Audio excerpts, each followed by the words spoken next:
আমি ভয়ের কন্টেন্ট বানাই। তো চক্র সবাই পছন্দ করছে, সেই ধারাবাহিকতা সিজন 3 আসছে। আমি ভয়ও পাই না কোনো কিছু দেখে, তো আমি ভয়টা পেতে চাই। ওই ভয়ের খোঁজেই আমি ভয়ের কন্টেন্ট বানাই, কারণ আমার নিজের সাথে কোনোদিন কোনো অতিপ্রাকৃত ঘটনা ঘটেনি।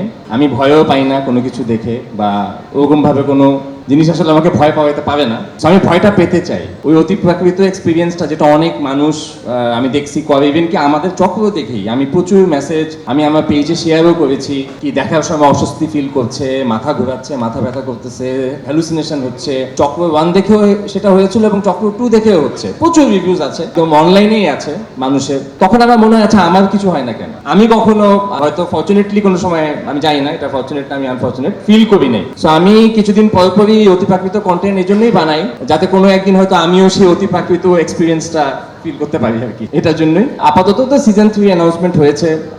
একটা কাজ আমরা সবাই জানি, মানুষ যতদিন পছন্দ করে ততদিনই কাজটা চলে। তো চক্র সবাই পছন্দ করছে, সেই ধারাবাহিকতা সিজন 3 আসছে। দেখা যাক সামনে কি হয়, এখনই বলে দেওয়া যাচ্ছে না। এটা একদমই মনে হয় না, বিকজ দিন শেষে তো আসলে আমরা এন্টারটেইন করি।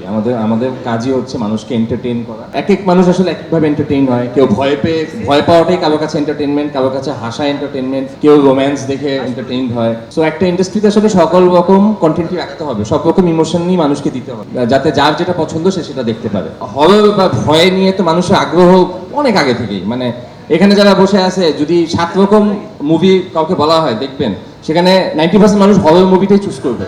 এটা প্রমাণিত। আমরা যখন ফ্রেন্ড সার্কেল মিলে কোনো মুভি দেখার প্ল্যান করি, হররটাই সবসময় 1 নম্বরে থাকে। তো হরর খুবই জনপ্রিয় একটা জনরা। তো আমার মনে হয় না কি আসলে আমরা যেটা করি সেটা দিয়ে কেউ ভালো হয়ে যাবে, বা ভালো হওয়া আমাদের পক্ষে কাউকে ভালো করাও সম্ভব না। আমি নিজেই এমন অনেক কন্টেন্ট বানিয়েছি।